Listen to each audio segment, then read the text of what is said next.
All right, so I hope everyone got some good rest last night.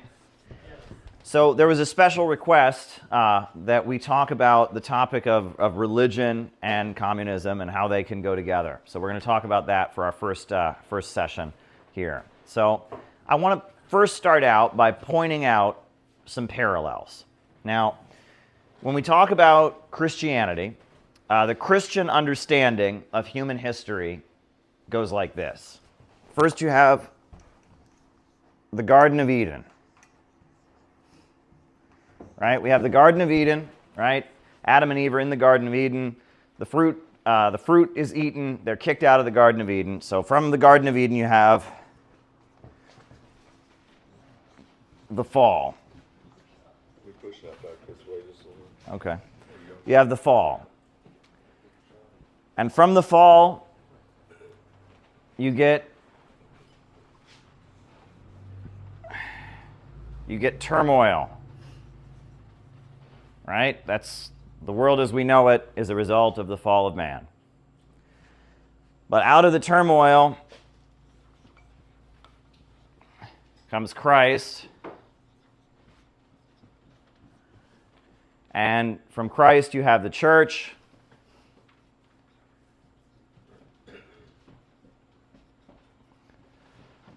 and from there eventually you get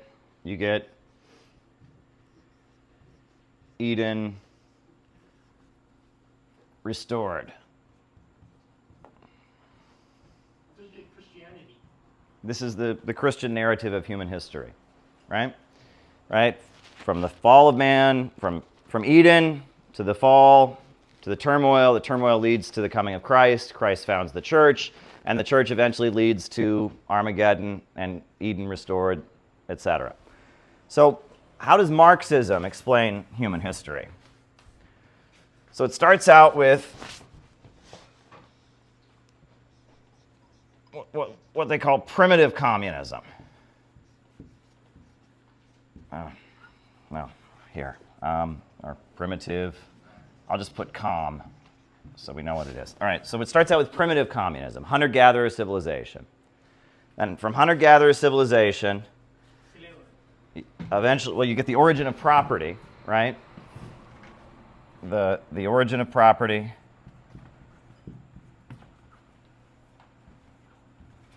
The origin of private property. And then, as a result of the origin of private property, we get class society. Right? First class society is slavery. Then out of slavery you get feudalism. Out of feudalism you get capitalism. And with the arrival of capitalism, you get the proletariat, the working class, the final class of history that emerges out of class society. And as a result of the proletariat coming into existence, right, you get the proletarian movement, or you get the communist movement.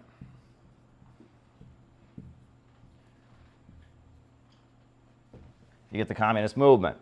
And eventually, the idea is the communist movement eventually establishes socialism. And then out of socialism, we get higher communism, the higher stage of communism. So this is a very similar narrative from Eden to Eden, right? From the primitive communism to the higher stage of communism.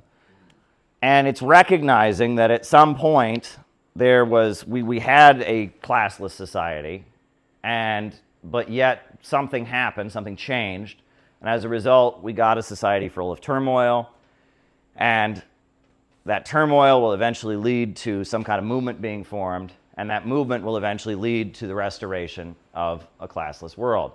And I think you can see a parallel in that narrative. And I'm obviously not the first person to have noticed the parallel in that narrative. Friedrich Nietzsche, who was a very strong opponent of Marxism and communism, he said that communism was nothing but Christianity. And he called it the doctrine of the lowly. And he argued that communism and Christianity both celebrated the weak and did not glorify the strong. And Friedrich Nietzsche was a practitioner or adherent of what they call philosophical irrationalism. the belief that there is really no truth, right? The debate between rationalists and irrationalists is the universe defined by order or is the universe defined by chaos? Well, Marxists generally argue the universe is defined by order. There are real objective laws in history. There's objective laws, there's laws of gravity, there's mathematics, that the universe is defined by order. Irrationalists say there is no order in the universe, and the universe is simply chaotic, and if you someone who's trying to assign order to it is simply trying to assert their will over you and suppress your great individualism. The irrationalists celebrate the individual in his refusal to accept any of these false laws that are imposed on him, and that philosophical irrationalism is the beliefs of the what you could call the new atheist movement. So let's talk about Marxism and atheism, right? At the time that Karl Marx came into existence as a political leader, philosopher, the world was overthrowing the feudal system.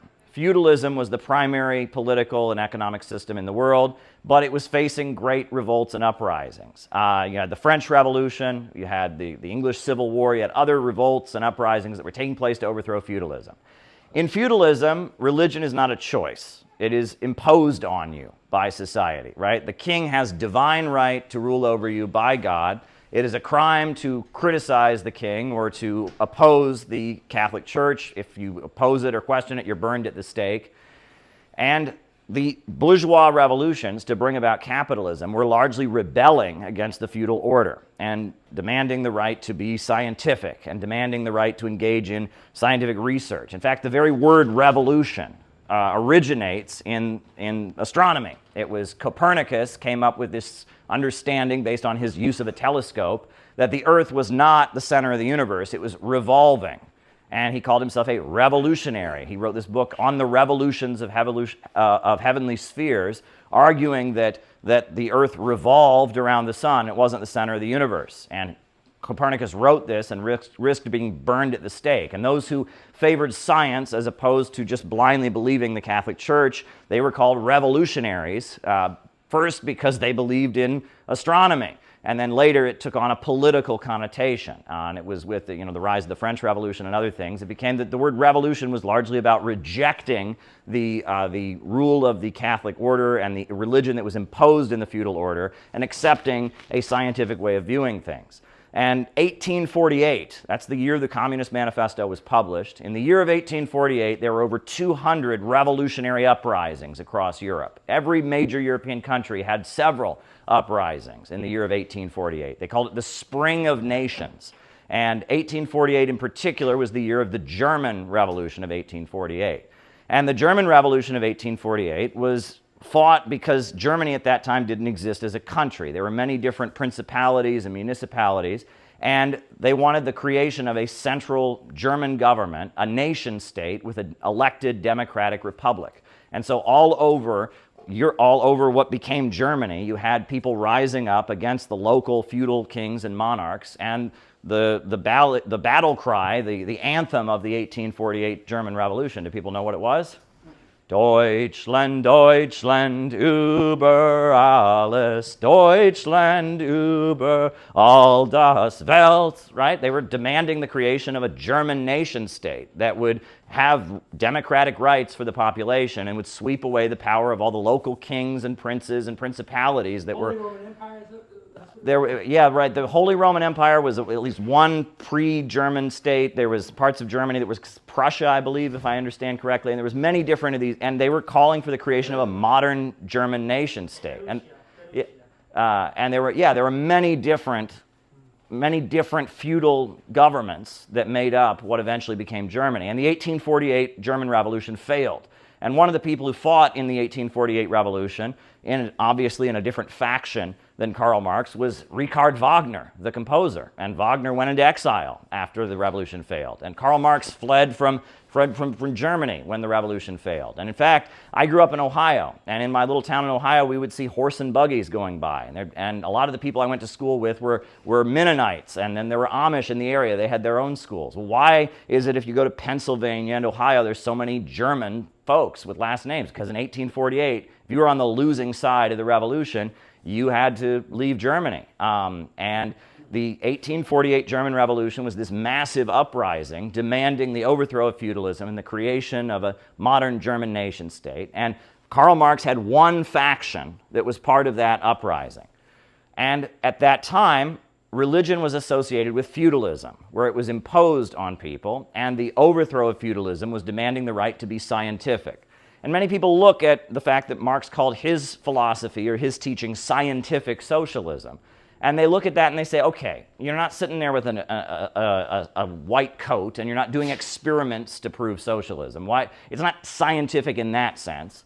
So why did he call it scientific socialism? Well, he was saying that his socialism argued that socialism would come into existence as the result of struggles between classes. And it was coming into existence because he understood the laws of history and how different groups fought with each other. And he wasn't making a simply moral argument. He wasn't just saying socialism is right and I'm going to appeal to your moral sense or to appeal to your reason. He's arguing that this is the way human history is going, that human history is developing with different forces clashing against each other, and the ultimate conclusion will be the rise of the working class and the creation of socialism and eventually communism.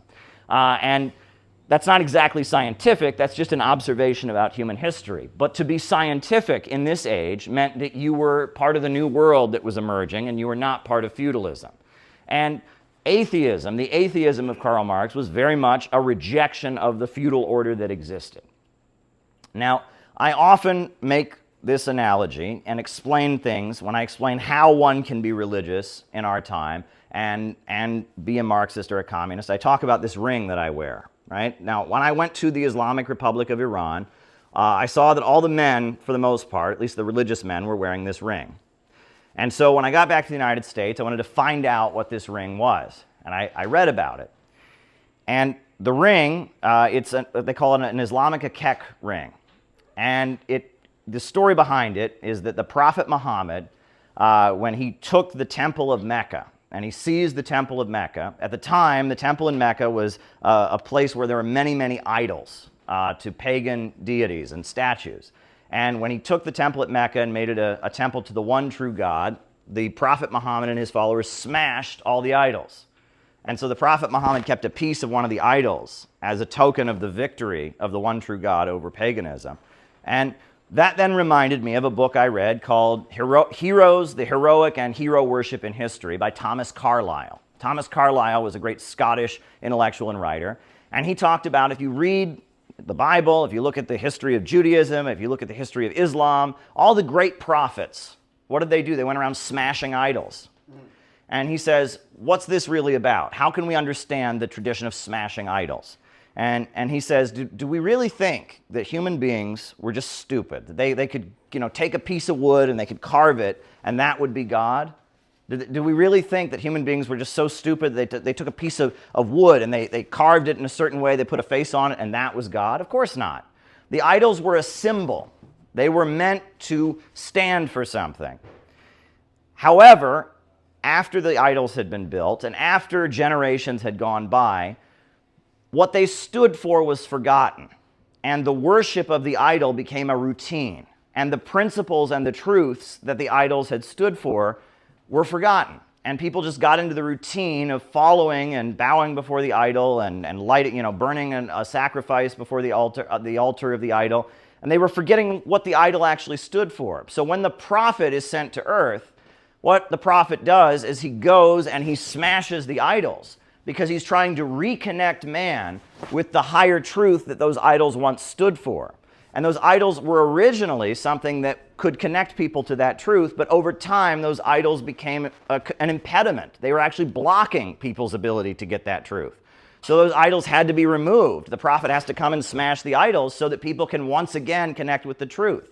And that we see this throughout history. The role that things play in one time can be very different than the role that they play in another time, like that anthem, right? I just sang Deutschland über alles. That was the anthem of the German Revolution. Well, we also know that that became the anthem of a very different government in another time, and it played a very different role. And that things that play one role in one time can play a different role in another time. And why do they call these people like Richard Dawkins and Christopher Hitchens and others, why do they call them the new atheists? Because previously, atheists were associated with communism. Atheists were associated with the struggle to overturn feudalism. And atheist, the word actually comes out of the French Revolution. It means without God. And in the French Revolution, the king had ruled with divine right. And so when the people of France rose up against the king and cut his head off, they said we were going to be without God. And then eventually Napoleon came back and brought back the Catholic Church. But the word atheist came out of the French Revolution. But I remember when I was in college during the presidency of Barack Obama, when I suddenly saw, I was walking through my dorm room, and on the TV I saw this British guy denouncing religion and opposing religion. And I thought, this is interesting. I'd never seen that. And that guy was Richard Dawkins. And if you listen to Richard Dawkins, and you listen to Sam Harris, and you listen to, who's another one? Christopher Hitchens. I think he's died at this point. But, you listen to them. Their critique of religion is not that religion is a tool of the oppressors and it's a tool of kings to oppress people. Their critique of religion is they view religion as a form of ignorance. And you watch some of their films. If you watch Religulous that Bill Maher made, towards the end, he's talking about why he feels religion needs to be abolished. And he's explaining why he feels religion should be abolished. And he starts showing clips from all these movements and struggles around the world. And he's saying, look at all the people who die because of religion. And he's showing the Palestinians. Do you think the Palestinians are fighting just because of their religious superstition? And then he shows the IRA, the Irish people, fighting in Northern Ireland. Oh, all this fighting, if we just got rid of religion, all this fighting would happen. Another thing I've noticed about the new atheists is the way they talk, they generally talk about Islam like it's the most evil religion in the world. Islam is the most dangerous religion. And then they start talking about Christianity, and they say, oh, Christianity is also very, very bad, and they're ignorant, and they're conservative, and they're anti-gay and anti-abortion, and they're so bad. And then they talk about Judaism, and they say, oh, some Jewish folks in Israel have very funny hats, and that's really silly. And then they move on, and it's almost like there's a hierarchy. Like Islam is the most evil religion in the world, Christianity is the second most evil religion in the world, and Judaism's pretty much okay because Israel is good and Israel's an outpost of civilization fighting those evil Muslims. And you listen to what they're saying, and it's very much a pro-imperialist message. They view, and they make it very clear at the end of their film when they're showing the IRA and they're showing the Palestinians and saying all this fighting happens because of religion. They view religion as dangerous because religion could be a vehicle through which imperialism could be fought. And that is very, very blatantly clear when you listen to what they're saying. They view religion as an antidote to their philosophical irrationalism. And especially if you read Ayn Rand and you read some of the new atheist folks that are more into the libertarian philosophy, they very much think religion is bad because religion would have them care about other people. Right? Ayn Rand called religion the guilt-peddling Jesus industry. And Friedrich Nietzsche talked about Christianity as the doctrine of the lowly. If you get rid of morality and you get rid of law, the strong have the ability to just ruthlessly rule over the weak. And there's nothing that can stop them. And it is law and morality that protects the weak from the strong. And in our society at this time, your strength is how much money you have. So when you have forces that want to get rid of all law, we know that laws are corrupt. We know that laws often are written by rich people to serve their own ends. But when you have forces that come along that want to just get rid of all law, and at the same time they also want to get rid of all morality, what they're calling for is for the strong to ruthlessly rule over the weak. And in our society, what that means is the rich get to ruthlessly rule over the poor. But it is religion and morality that says, no, might isn't right. There is truth, and that there is an obligation that human beings have to other people. And there is something that binds us all together. We may all be individuals, but we have a collective experience, and we have an obligation to our community. And so religion plays a very progressive role in that sense. And I would argue that the first stage, the reason that communism was so atheistic in those times is because religion in feudal society had become an idol. It had become a mechanism for oppressing people. And it was serving the opposite of its intended purpose. And it had to be swept away to clear out for people to connect with the higher truths that those religions and principles once stood for. And if you go to the communist countries of the world, there is a new attitude toward religion. Now, not universally, but if you go to Nicaragua, if you go to Venezuela, if you go to the Middle East and talk to the resistance and anti-imperialist forces there, religion is a very central part of their view.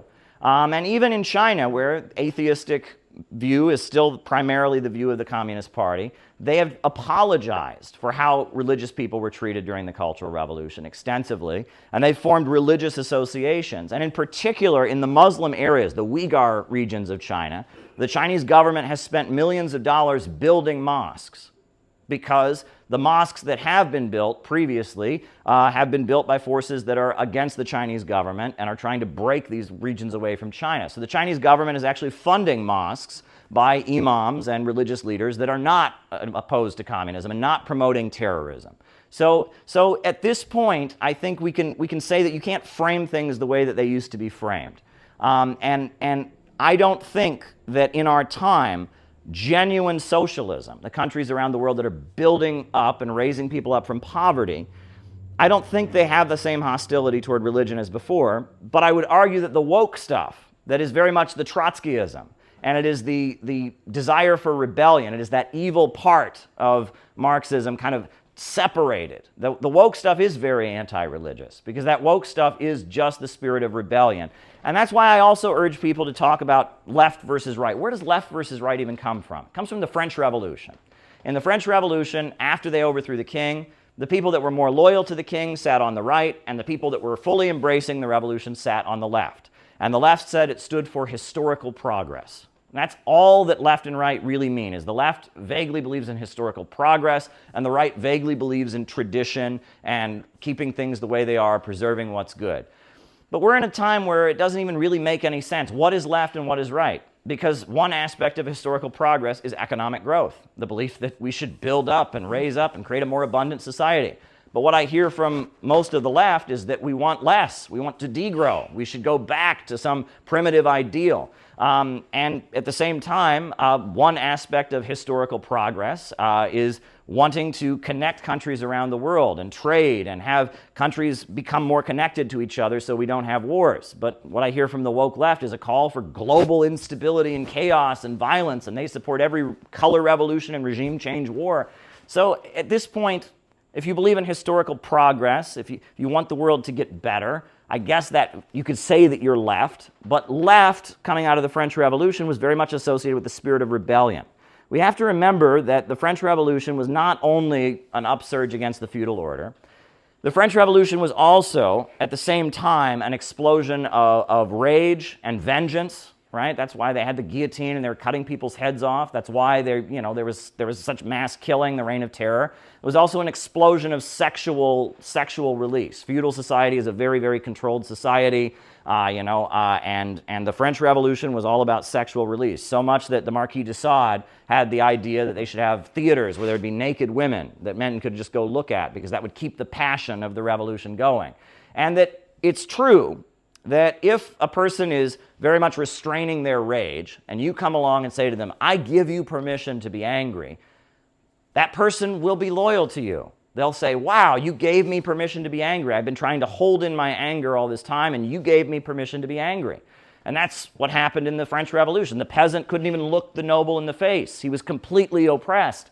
And then the French revolutionary, the bourgeoisie, the new class that's rising to overthrow feudalism, says, I give you permission to be angry. You can be angry at that feudal lord that's oppressing you. And so he lets his rage out. And then suddenly, of course, he loves the person who liberated him, gave him permission to unleash his rage. And the same goes for sexual liberation, right? The person's trying to control their desires or whatever, but someone comes along and says, let out your sexual feelings. Just be as sexual as you want to be. And then that gives the person, wow, this person gave me permission to unleash my sexual desires, and it gives them loyalty. And it appears that as the bourgeoisie was trying to overthrow feudalism, part of what they did was they used unleashing people's rage and unleashing people's sexual desires. They used that as a mechanism for gaining the loyalty of populations in order to come to power.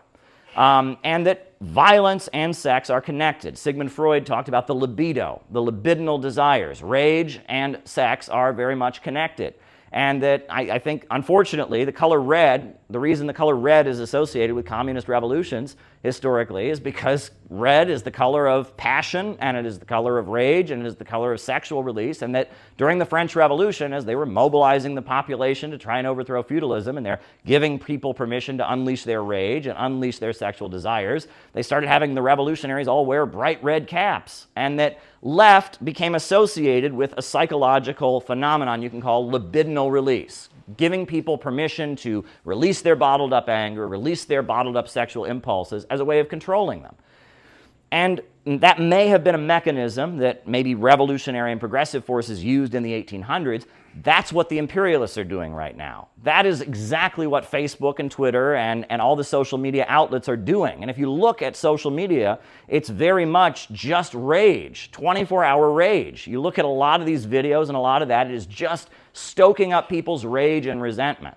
And stoking up people's sexual desires. That's very much what, you look at with the phones, there's the pornography, etc., right? And that this method of unleashing people's rage and unleashing people's sexual desires as a way to win their loyalty and manipulate them, that's what the imperialists are doing. So opposing that and putting forward a different message and telling people to restrain their anger and listen to other people and not be rage-filled, telling people to control their sexual desires, that, in a way, is revolutionary to oppose the imperialists, because that's the method the imperialists are using to control people. So these are all the various thoughts, and that's why we need to rethink what left and right really mean in our time, because the aesthetic and the feelings that are associated with left are now what the imperialists are using. And the forces around the world that are resisting imperialism seem to be tapping into people's conservatism and people's desire to connect with each other. Because at the end of the day, the way society is going is they want nothing between you and your phone. They want no barrier, no community, no family, no church, no labor union, no society, no ideology. They want complete access and control of you. And that any association or community that you have, any connection with other people, is a barrier to their total control of you. And they would like to break that down. They want you as an isolated, atomized individual so you can be manipulated by them only. That's what they want. And we have to remember that. So collectivism in our time is very revolutionary and progressive. And these are my kind of thrown together thoughts on the topic of communism and religion. Let's discuss. Milhan has something he wants to say. Yeah, Okay. I noticed you have a lot of space in the middle of your board here. Okay. And I thought, how do you feel about reinterpreting the dialectic? Okay. I know that's a kind of entering into theological, because actually I don't have a problem with dialectic, it's just missing God. Mm-hmm. And it's based on harmony, not conflict, and, based on a higher vision.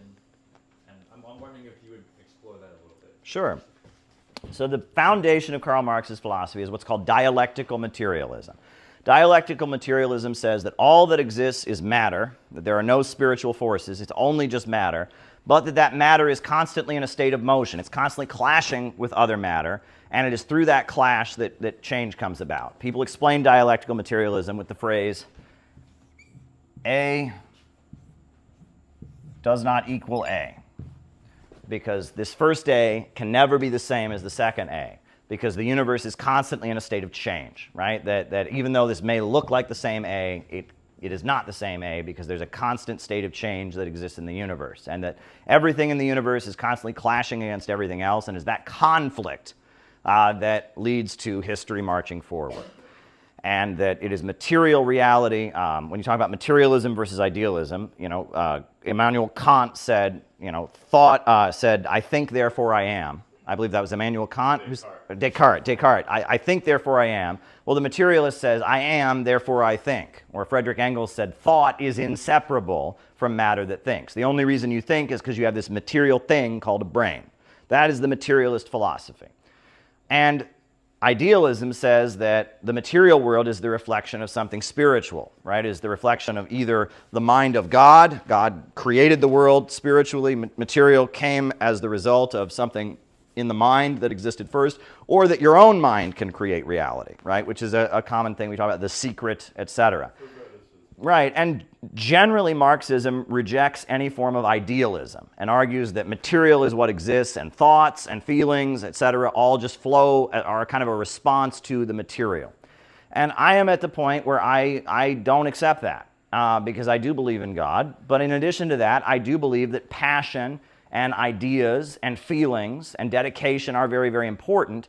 And I don't think that they just naturally flow from material. I do think that there are higher forces that exist, and there is obviously a material plane, but beyond the material plane, there is something more than that.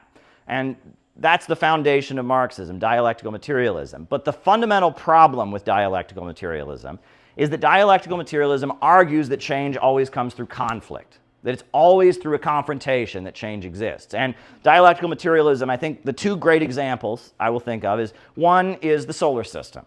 The dialectical materialist looks at the solar system and it says, all right, so we got the gravity of the sun and we got the gravity of the planets, and they're all clashing with each other, and that leads to the rotation. And somebody who's not a dialectical materialist looks at it and says, well, no, it's unity. Like, it's not that they're clashing, it's that it's unity. I would argue it's both. There's an element of the gravity pulling and combating, but there's also an order to it. I would argue it's both. And the other example I would use is the sex act. If you think of the human sex act, right?